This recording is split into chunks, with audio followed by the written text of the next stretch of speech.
বিসমিল্লাহির রহমানির রহিম। আমি জীবনের প্রথম এই জিনাইন কলা করলাম। অবশ্য আমি কলার চাষ কখনোই করি নাই।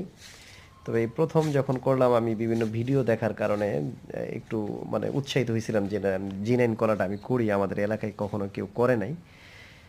তবে সেই ধারাবাহিকতায় আমি জিনাইন কলা গাছ নিয়ে আসলাম। আমি মোট 450 গাছ রোপণ করছি। মোটামুটি 450 গাছের মধ্যে আমার সবগুলা গাছই হয়েছে, হয়তো বা 8-10টা গাছ মারা গেছে বা বিভিন্ন কারণে আর কি।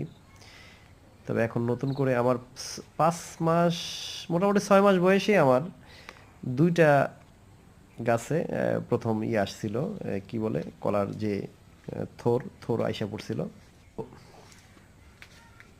তো এখন ক্রমান্বয়ে দেখা যাইতেছে যে বাকি গাছগুলোরও গুলাতে মোটামুটি থোর আসতে শুরু করছে নতুন নতুন। আমি টার্গেট করছিলাম রোজার মাসটা, কিন্তু আমার মনে হইতেছে যেটা যে রোজার মাসে আমি পুরাপুরি পাবো না হয়তোবা। আমি 1 থেকে 150 হয়তোবা কলার ছড়া বিক্রি করতে পারি রোজার মাসে, এরপরে হয়তোবা আরও আসতে পারে। সবগুলা যদি একসাথে পাইতাম হয়তোবা আমি লাভবান হইতে পারতাম, কারণ সবাই চায় যে রোজার মাসে একটু, সেই ক্ষেত্রে সবাই রোজার মাসকে টার্গেট করে কলা চাষ করতে চায়।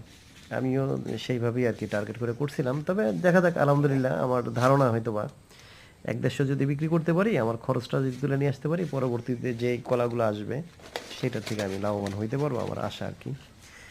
তবে একটা কথাই, কেউ যদি জিনাইন কলা গাছ করতে অবশ্যই ফ্রেশ একটা জমিতে রোপণ করবেন।